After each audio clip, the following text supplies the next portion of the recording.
এবার তোমাদের জন্য প্রথম প্রশ্ন, পৃথিবীর প্রথম প্রাণ কোথায় দেখা দিয়েছিল? জলে। সঠিক উত্তর।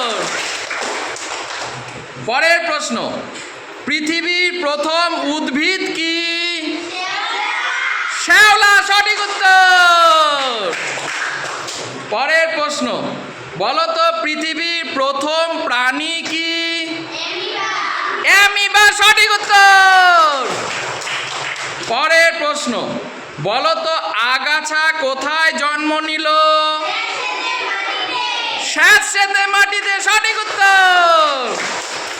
বলো তো ডাইনোসর কেমন প্রাণী ছিল?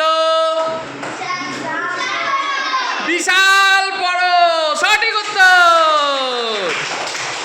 বলো তো জলে শ্যাওলার পর কি দেখা দিল? মাছ। সঠিক উত্তর। এবার সত্য মিথ্যা বলবা। হ্যাঁ, বলো তো পৃথিবীর প্রথম প্রাণী ডাইনোসর, সত্য না মিথ্যা? মিথ্যা। সঠিক উত্তর। পরের প্রশ্ন, বলো তো পৃথিবীর প্রথম প্রাণী অ্যামিবা, সত্য না মিথ্যা? সত্য। সঠিক উত্তর। পরের প্রশ্ন, বলো তো সিংহ, বাঘ এরা স্তন্যপায়ী প্রাণী, সত্য না মিথ্যা? সত্য। সঠিক উত্তর।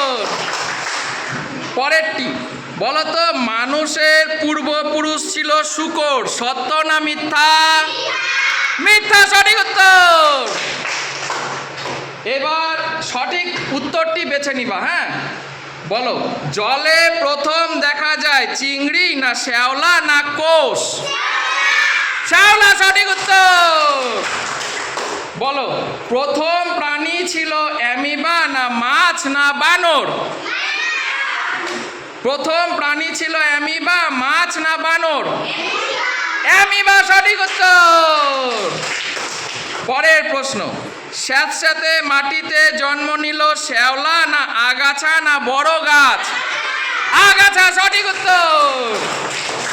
পরের প্রশ্ন, বলো তো ম্যামথ, ডাইনোসর এদের শরীর ছিল ছোট না বিরাট না বেশি বড় নয়? বিরাট। সঠিক উত্তর। পরের প্রশ্ন, বলো তো ডাইনোসরের গলা ছিল বেশি লম্বা নয় না বিরাট লম্বা না খাটো? খাটো। সঠিক উত্তর। বলো তো যে সকল স্তন্যপায়ী প্রাণী গাছে চড়ে বেড়াতো তারা হলো হরিণ না বানর না ভালুক? বানর। সঠিক উত্তর।